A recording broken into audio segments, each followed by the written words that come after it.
Necesitamos minerales, muchos más minerales de los que se producen hoy en día. Tanto la electrificación de la economía como la llegada de la inteligencia artificial están disparando como un cohete la demanda de un montón de materias primas. Aquí, si lo hubiera sabido, ya os hablamos de la creciente escasez que puede producirse en torno al cobre, el tercer metal más extraído de todo el planeta, tan solo por detrás del hierro y el aluminio. ¿Lo recordáis? Os contamos cómo el consumo de cobre se va a duplicar en poco más de 10 años. ¿Y qué quiere decir eso? Pues que van a hacer falta inversiones colosales para abrir nuevas minas y aumentar la producción. Claro que este no es el único problema. Hay otro motivo que está provocando mucha tensión entre gobiernos de todo el mundo. Os lo contamos a continuación. Amigos, amigas, bienvenidos a Si lo hubiera sabido.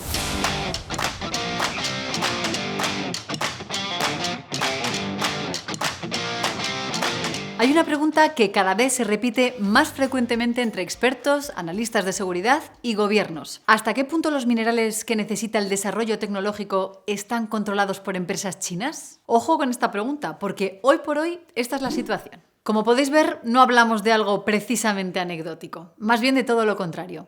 Imaginemos por un momento un tablero de ajedrez donde los jugadores luchan por dominar los recursos que mueven al mundo. Pues en ese juego, China tiene ventaja. Actualmente el gigante asiático controla más del 50% de la producción mundial de níquel, el 45% de la producción de litio, más del 40% de la de cobalto y casi un 20% de la extracción mundial de cobre. Y eso es tan solo la punta del iceberg. Si nos vamos a minerales más exóticos, pero claves para el desarrollo tecnológico, como es el caso de las tierras raras, entonces el dominio chino es aún mayor. En ese caso, China es la reina indiscutible con más del 70% de toda la producción mundial. ¿Y cuál es el problema? Pues por ahora solo os diré que cada uno de los F-35, el caza de combate de última generación que fabrica Lockheed Martin, utiliza 417 kilos de materiales de tierra rara. Luego tocaremos este punto con más detalle. La cuestión es que las empresas chinas no solo controlan un porcentaje enorme de la producción mundial de los minerales de moda, sino que además no paran de comprar cada vez más yacimientos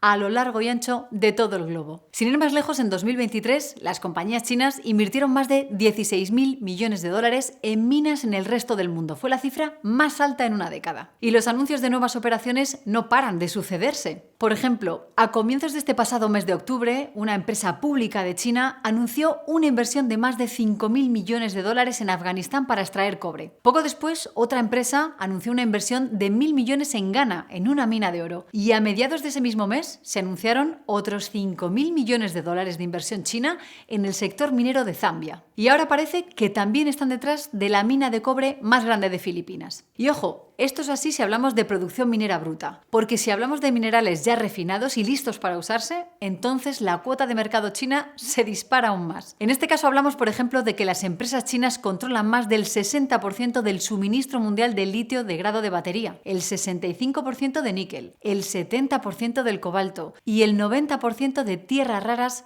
como el neodimio. ¿Y por qué nos importa esto? Pues porque en todo Occidente, pero especialmente en Estados Unidos, esto se está empezando a ver como un problema de seguridad nacional. ¿Recordáis el ejemplo del F-35? Pues eso. Estados Unidos importa más de la mitad de los minerales que necesita y China efectivamente es uno de sus principales proveedores. Y como seguro todos sabéis, las relaciones entre Washington y Pekín no están precisamente para tirar cohetes, lo que hace que haya miedo de que cualquier encontronazo político pueda terminar interrumpiendo una cadena de suministros que resulta absolutamente vital para la industria tecnológica norteamericana.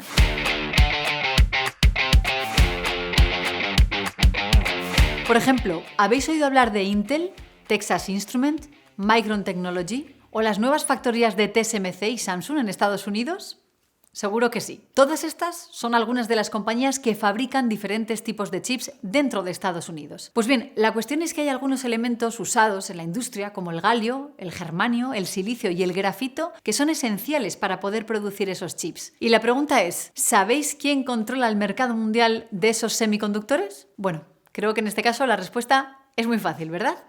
Exactamente, estamos hablando de la República Popular China. Pero para comprender mejor esta historia, pongamos, si os parece, algunos ejemplos concretos. Empecemos por el galio, un metal extremadamente raro que resulta crucial para la electrónica de mayor potencia. Es un material que simplemente no se puede sustituir y se emplea en todo tipo de equipos avanzados, desde la fabricación de sensores LiDAR, de smartphones o radares militares. En otras palabras, ¿qué es indispensable para Estados Unidos. El problema para Washington es que China produce hoy por hoy el 98% de todo el galio mundial. Fijaos en la diferencia de producción respecto a otras alternativas como Japón o Corea del Sur. Luego, el germanio, por su parte, es uno de los metaloides más raros de la tabla periódica y es clave para fabricar transistores de alta velocidad. Se utiliza, por ejemplo, para la fabricación de cables de fibra óptica, una actividad que representa 1/3 de toda su demanda. Los 2/3 restantes se demandan para fabricar bases de chips de alto rendimiento que luego podemos encontrar en sistemas de radar, detectores infrarrojos, sistemas de comunicaciones o, por supuesto, procesadores informáticos. En este caso, para poder utilizarlo, el germanio tiene que tener un refinado muy intenso, motivo por el cual es un proceso sumamente caro. Sea como sea, creo que no hará falta que os diga qué país controla el mercado con una cuota del 60% de la producción mundial. Y amigos, así podríamos pasarnos un buen rato con otros metales clave. Bueno, es que esto es algo que incluso ocurre con el silicio, el elemento más importante para fabricar chips y que da el nombre al mismísimo Silicon Valley. Aquí también el gigante asiático controla más del 70% del suministro mundial de silicio. Por supuesto, en Pekín saben que esto es potencialmente una ventaja enorme para sus empresas y para su influencia en el mundo. Y por eso, justo después de que Estados Unidos aprobara en 2023 restricciones a la venta de tecnología punta a este país, el gobierno chino reaccionó tal que así. 4 de julio de 2023. China impone restricciones a la exportación de galio y germanio, claves para fabricar microchips. Exacto.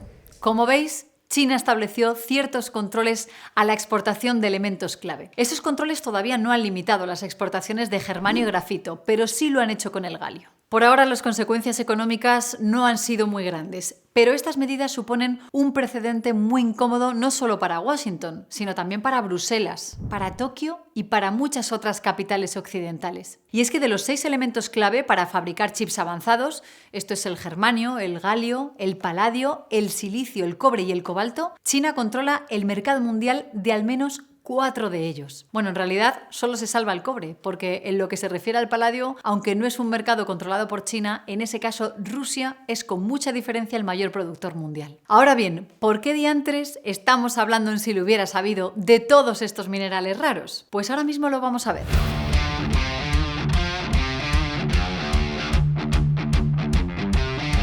Creo que no os voy a sorprender.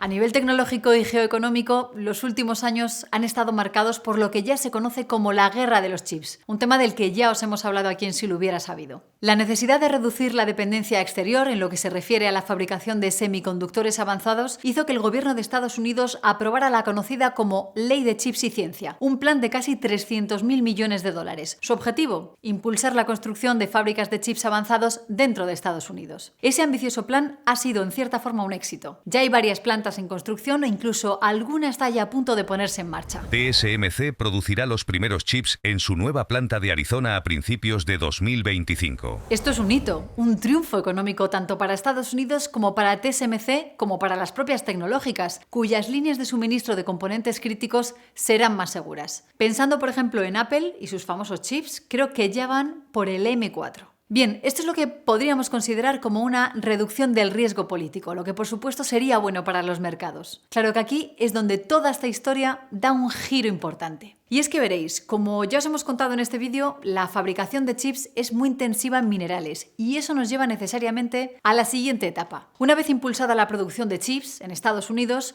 Washington tiene que impulsar la producción de estos minerales. En esta línea, el pasado 24 de octubre, el Gobierno Federal de Estados Unidos aprobó una gran mina de litio en Nevada. El litio es otro de los elementos que se consideran críticos para la transición energética. Pues bien, esta mina es la cuarta que se aprueba en los últimos 22 años. Sí, me habéis escuchado bien. 4 minas en más de 20 años en un país como Estados Unidos. No suena muy prometedor. Pero ahora el gobierno de Estados Unidos está agilizando los permisos para autorizar nuevas explotaciones en yacimientos de litio, cobre, níquel y grafito, entre otros. Y como os digo, es posible que pronto empiecen a aprobarse incentivos financieros, no solo para las explotaciones dentro de Estados Unidos, sino quizás también para poner en marcha minas en países aliados como Australia, Argentina, Brasil o incluso en territorios como Groenlandia. En resumen, que es altamente probable que pronto veamos planes multimillonarios para impulsar la actividad minera y sobre todo la capacidad de refinación.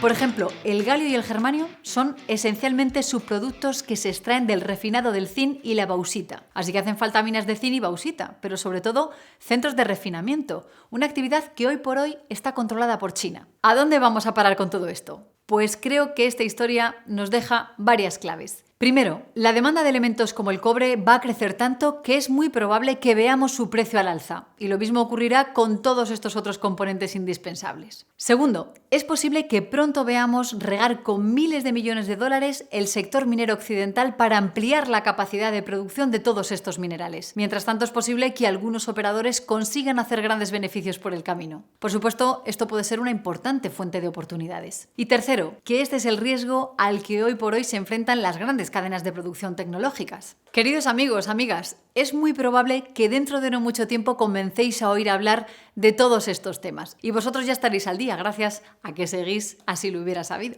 Y si todavía no te has suscrito, no pierdas más tiempo, solo tienes que darle al botón de suscripción y listo, nos acompañarás en este camino. Y ahora, si este vídeo te ha resultado interesante, no olvides darle a like. Muchas gracias por estar ahí, un saludo y hasta la próxima.